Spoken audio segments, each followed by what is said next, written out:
A national honor for 2 elementary students brings a day of science fun to their school. Plus, we'll show you how technology and design are helping transform a library into a learning commons. Elementary students get a head start on life skills by interviewing for a job at their school. And high school bakers face off in the first district-wide pie challenge. It's all ahead on this episode of Spotlight on Shawnee Mission.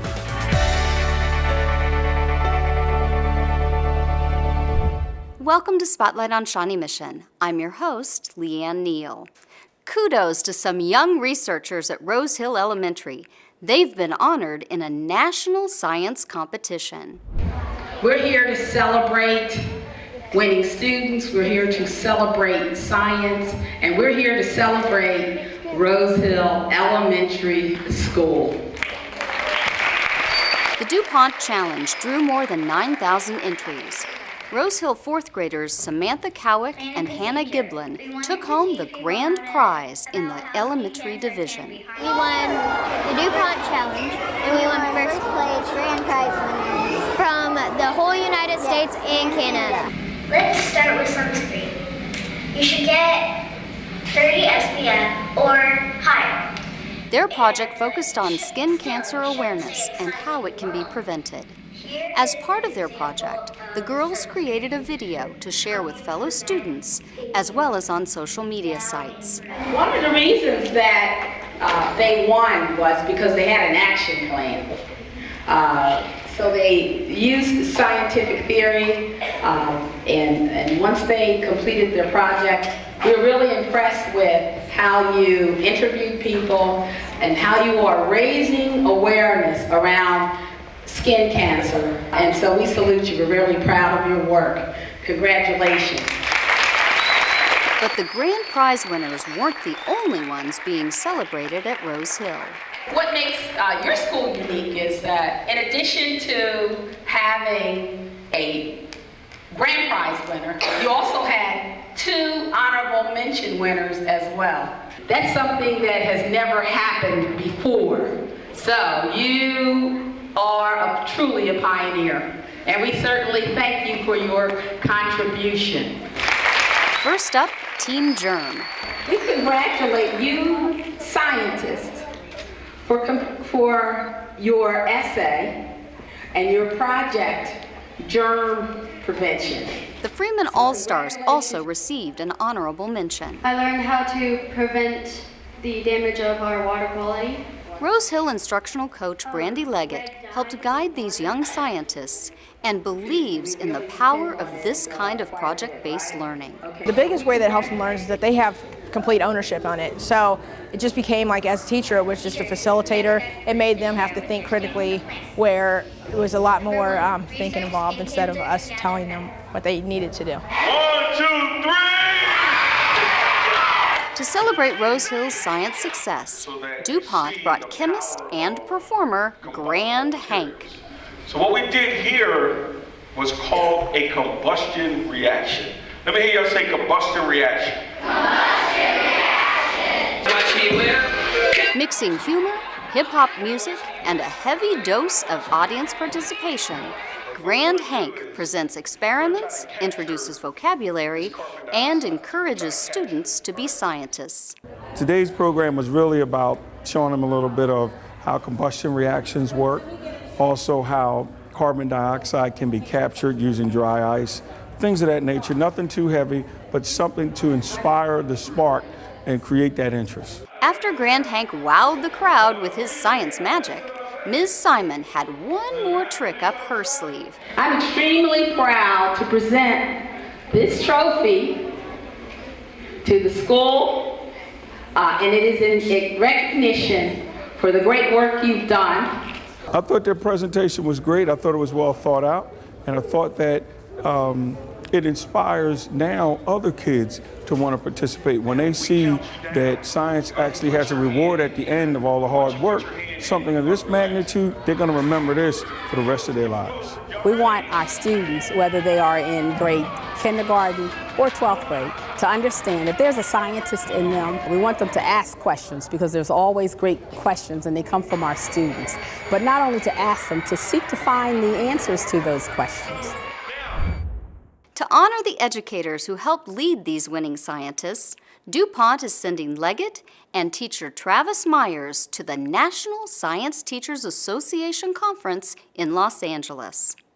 Up next, community partners find a tasty way to reward students for doing the right thing.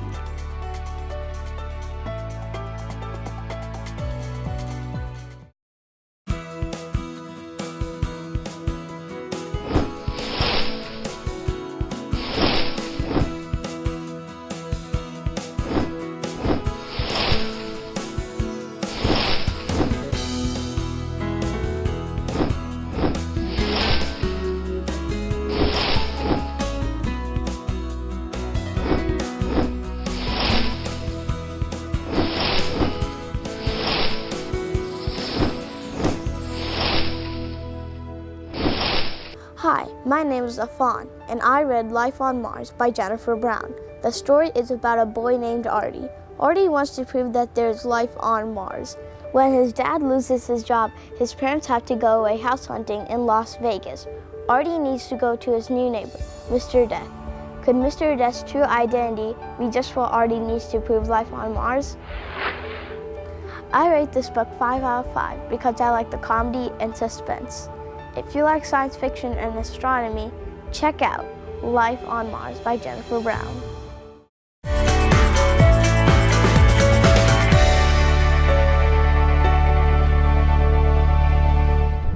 Welcome back. Do you remember your first job interview? Did it happen when you were in elementary school? For 6th graders at ApacheIS, it did. Check it out. How are you? Thanks for coming in. What's your name? Isaac? All right. Can I see your resume real quick? So today the 6th graders are looking at jobs that they would like to earn, and it's an authentic experience for them in that they are now taking part in interviews. And so there are a number of HR staff members and other district leaders, along with ApacheIS leaders here, who are doing actual formal interviews with the 6th graders and taking them through a very similar process to what we have all been through.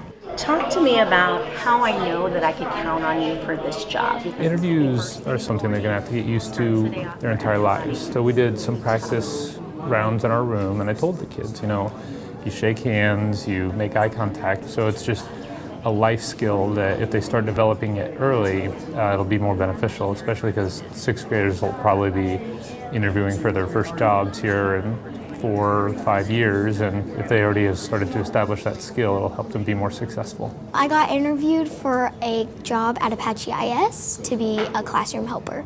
At first I was really nervous. I've never really had an interview before, so having this just really basically set me up for my future and my future jobs that I will have. Well, I dressed up this nice because I want them to know that, hey, I'm not playing around. I really want to get a job here. I want to help this school out. When you get a job, you have lots of responsibilities that you have to hit, and you have to, it's mostly respect and being trustworthy and all of that stuff. So I know that one day when I get a job, I'm going to make a lot of money. How are you going to help Apache by doing this job? We're looking at really the whole child in this process, which I would say is the purpose and intent in any kind of project-based learning, is being able to incorporate all of those skills into something that's real life and meaningful for them, because they ultimately will be given one of these jobs. So they get to then kind of experience the success of that and take this with them down the road when they're ready for a paying position. Students interviewed for a variety of roles at the school, including teacher's assistant, student news crew, and facilities crew positions. At Shawnee Mission North, doing the right thing has its benefits, especially when community partners step in to help. Today is Pi Day at Shawnee Mission North, and this is an event for our students who have earned the wooden nickels through positive behavior, showing us those tribe tenets, and they're able to buy a pie for their family for Thanksgiving. We've got French silk, pumpkin, apple, and cherry. We'll give you a coupon and then come back at 2:30 to the cafeteria and you'll pick up your pie. As it turned out, earning nickels proved to be quite an incentive for students to go above and beyond. Students would, come in and can I wipe your tables down to earn a nickel, or what do I have to do to get a nickel? It kind of spread like wildfire in the building that, ooh, my friend has one, I want one, how do I get it? What do I need to do? So it was really great to see that in the school. Wooden nickels are handed out to students who are showing exemplary behavior or doing things that beyond what is expected of them. And it's just fun. People look forward to it. Getting nickels was like an exciting thing, so everyone was trying to get nickels for pie. So French silk and apple. Holtgraves says, in addition to encouraging positive behavior, the idea was also to help some students out. Kind of found out about a good portion of our kids are on a free and reduced lunch plan, so there's obviously no way you can buy a pie for Thanksgiving. And we kind of sat down like, okay, what could we do to help give those kids something special, that extra treat?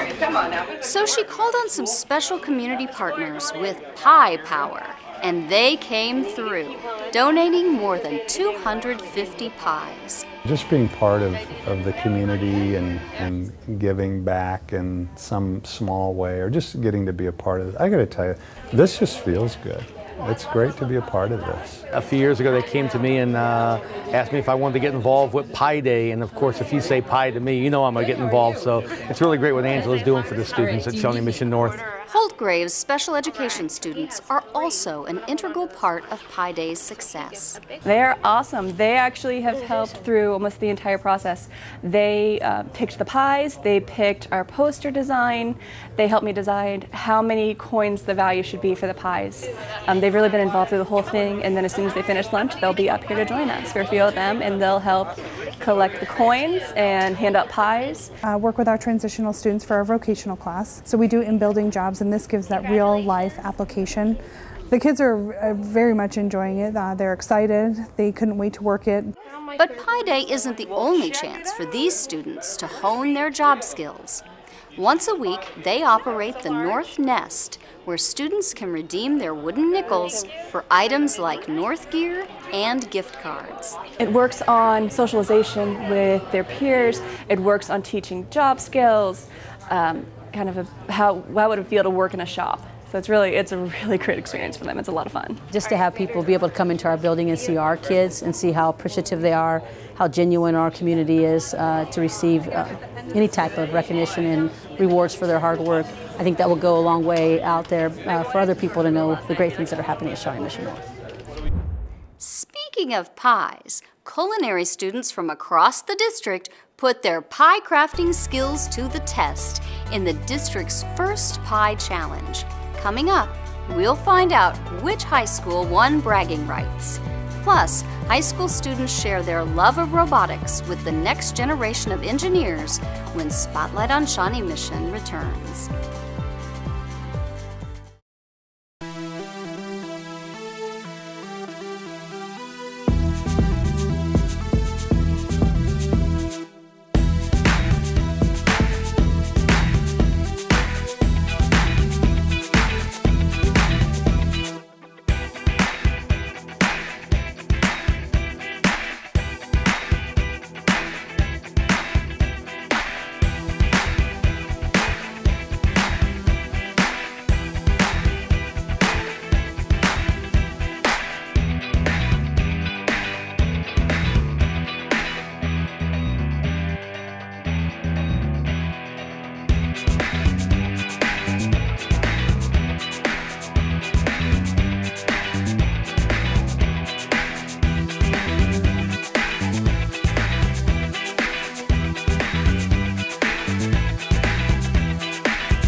Welcome back. The elementary students were looking to learn the ropes of robotics, and who better to teach them than members of Raider Revolution Robotics at Shawnee Mission South. Do we have any water on? We're doing a Lego robotics class for 4th and 5th graders to raise money for a robotics team. And so we're teaching them about Lego Mindstorms and NXT robots. So we have various challenges for them to do and build robots to do them. Okay, so what happened there? It went backwards. Yeah. So what do you need to do? So we need to turn it the other way. For one test, we attached a long pole across it so we could knock down an expo marker that had to go there. And then we also did it where they upgraded the challenge and we had to go around a textbook. Now we are trying to figure out follow a line. Follow a white line with this color sensor right here. Oh, you just got it. Good job. So they're learning how to program. They're learning how to build a robot through Lego's robots. And they're also learning how to work with each other, test ideas, and to fail, and then to learn from their failure and to do something different. Okay, ready, go. And it's important to learn to use that mind share to say, hey, if this didn't work, what will work differently? What do I need to change? What do I need to adjust? Maybe I need to do it completely different and start over. We're programming robots to make it go around the textbook and knock over the marker. Yeah, and so we're working on turning it right now. It's kind of hard. You have to do a lot of different turns. And so, Right now we have 5 different programs to make it go around the book. And we're not even halfway there yet, so it's taken a long time to try to get it to turn. We turn it too much, guys. It's great to watch them test an idea, to program it, and then realize, that didn't work, and then they do something different and it does. You learn what not to do, I guess, and how far it needs to go. You learn if you do it 3 rotations and it goes too far, then you would do 2 rotations, and then you just keep narrowing it down until you get it right. Go back. Come back. Technically it worked. Yeah, touch that line. We are teaching these younger kids how to use Lego robots to kind of prepare them to either join high school robotics and kind of teach them how to use technology. They're really creative. They were able to figure out problems faster than I was in a lot of cases, and so it's good to see them succeed. While the elementary students learn the basics of robotics, along with some perseverance, Smith says camp helps the high school mentors too. It's kind of reliving where they were younger, so it's the excitement of seeing somebody turned on by the robotics environment, either the software side or the hardware side. It also helps them learn to communicate more. Engineering types don't always are the best communicators, so it kind of puts them in a box where they have to talk, they have to share ideas, they have to be collaborative. Today it seems like all the kids are enjoying it. Everyone's working together and everyone is being as a team to figure out, this needs to happen. And they're all working together, which is great and which is one of the goals for the camp today. The robotics camp also raises funds for the Raider Revolution Robotics team, which begins competition in January. Technology is the driving force behind another district initiative. This one is transforming the old school library into something new. Check out Shawnee Mission North's Learning Commons. We're celebrating our Learning Commons, and this has been a process that's taken place over the last several months. Construction started over the summer, and this is kind of the event that we're celebrating all of the pieces coming together. We're here this afternoon to celebrate this wonderful renovation of our library that we now proudly call the Shawnee Mission North Learning Commons. This new learning space is already and will continue to serve as a shared space for technology, remote education, collaboration, tutoring, and content creation. Thank you to our students. You're why we're here, so you can see some of that technology, some of the things that our students are doing. And so, watching what's occurring there, things have changed a little bit since some of us were in high school. When I went to school, they didn't have anything even close to this. For one thing, you couldn't talk in the library, and this is to be a great place to learn with your fellow students, to be with them to learn and to teach. As we have more technology in the hands of our students with the one-to-one initiative, the idea of books being readily available in a library is something of the thing of the past, because today the students have all of the access right there in front of them. So by providing this worker space for them, they have a chance to work together, to work with their technology, to share and collaborate with their peers, and then share those ideas with more people outside of the classroom. And so what we're doing here is not only showing other people what we know and what we've learned, but we're giving them a chance to learn something in the process. We did a medical science presentation, and it was a skit. We demonstrated the life of Louis Pasteur, and we demonstrated also how we can integrate technology into our education system. There's so much more resources for us to use to help our education. Tonight has just been a very big celebration for us, and it's been an opportunity for our students to share all the knowledge and all the things that they've learned in the classroom and put it to use in a public setting.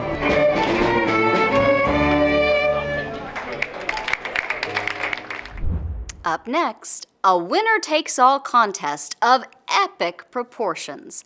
Which high school baking team will be crowned the first Best Pie Challenge champion? The answer is straight ahead.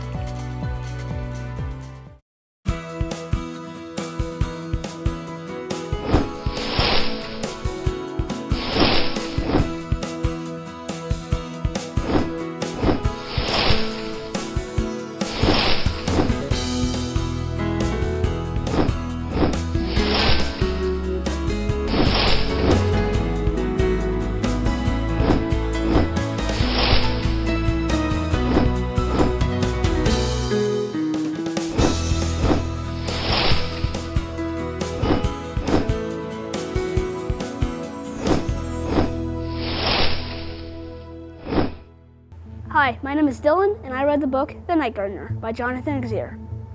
The story is about two siblings, Molly and Kip, who were abandoned by their parents. They met a family and became servants for them. They learned the truth about the house and how there was a tree that could give them anything they wanted. Each time they asked the tree for something, the tree would ask for a drop of their soul in return. The tree was planted a long, long time ago by a man who went by the name of the Night Gardener. The Night Gardener is dead, but he is a spirit that can turn into physical things and chases them because they were hurting the tree. I thought this book was a very, very good book because of how the author didn't forget of how the characters felt. I also really liked the suspense in the book. I rate this book 4.5 stars out of 5 for its dialogue, characters' feelings, actions, and how the storyline progressed at a steady speed. If you see it, make sure to read it.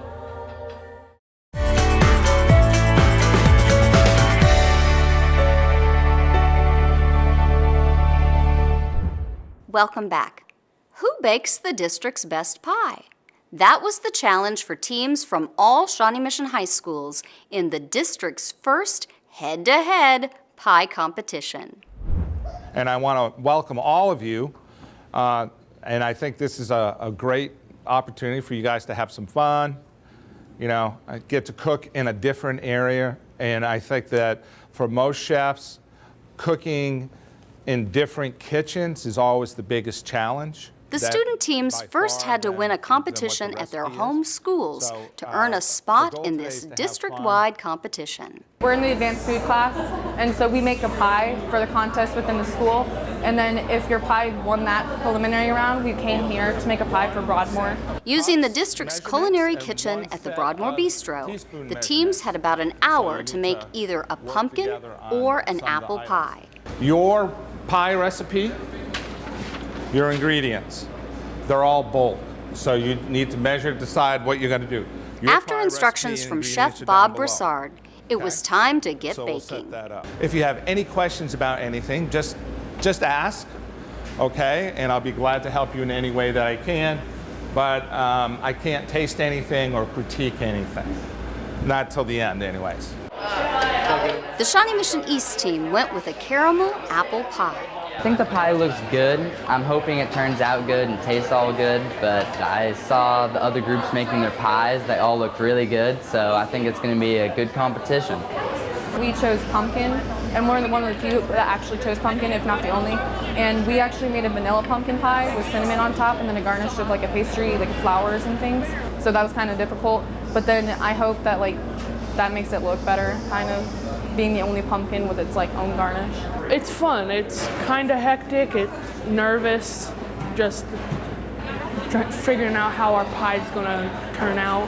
We made an apple pie, so we did a 2-crust pie, so one on the bottom and one on top of all the pie, and then we put cinnamon and sugar on top of that. So it should be really good. So I'm excited. It's good. It's kind of hard doing it in such a small space with so many people around you, but we made it work. I like it.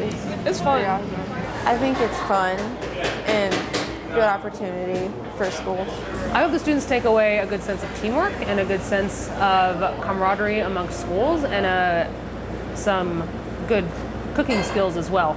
Pie number 1, the number is 3. When the baking was complete, a panel of judges carefully rated each pie in several areas. Pies should have aroma, they should have an eye appeal. On an apple pie, the crust is important, that it's cooked thoroughly all the way through. The bottom crust doesn't necessarily need to be flaky, but the top does. There should be some type of garnish on a pie, usually either egg wash milk or sugar to enhance the color on it. Pumpkin pie is a little bit different. Pumpkin, you need to have a flaky crust. You also, it's a custard-based pie, so you want to make sure that you don't overcook the pumpkin, eggs, and milk in the filling, and that's where you'll see crack. One of the judges, State Representative Stanley Fraunfelter, said there were a couple of reasons he was happy to help. Number one, I like sweets and apple pies, and plus it's a good time to meet some of the kids and what they do and help them out. Really, our big picture is that we were really trying to focus on helping students develop those skills that they'll need in the future, things that can help them stay connected to school. We recognize that some of our elective classes, like a foods class or like the culinary program, is going to make students want to come to school because this is their passion. And then beyond that, developing those skills that they can take beyond high school. So students that go to the bistro, a lot of them will go on to work in restaurants, they'll become chefs. A lot of them they'll work in the baking world. Chef Bob does baking. Chef Justin does culinary arts. They're really prepared for real world opportunities right when they're out of high school. Between first and sixth place, less than 17 points, guys. Just to share with you, so that's an awesome job. You guys did really good. So what did the judges think? Overall, I think everything was good. The crusts were pretty consistently rolled, pretty even. We didn't have any bottom crusts that were really like raw. No matter what the scores or what you did, don't be disappointed. You know, you gave it your best. Some constructive criticism is there. I mean, change it a little bit, but I think any one of those pies is ready for Skills USA. Grand prize for the first annual cook-off was Team 1 with their pie. And so the team from Shawnee Mission South becomes the district's first ever Best Pie Challenge champions. I'm really proud because our school is the first one for this kind of pie contest to win. I mean, I'm really happy. I can't stop smiling. Runner-up went to the pie made by the team from Horizons. And following the success of this first event, it sounds like the District Pie Fest is just getting started. I believe we're going to do another pie competition in the spring, so we have a traveling rolling pin, which is a trophy to acknowledge what school does the best job on the pie. So I think that's awesome. Congratulations to Shawnee Mission South and all of the other pie baking teams. What an outstanding competition. That's all the time we have for this episode of Spotlight on Shawnee Mission. Join us again as we continue to feature the programs and people of Shawnee Mission who are helping guide students to success. Thank you for watching.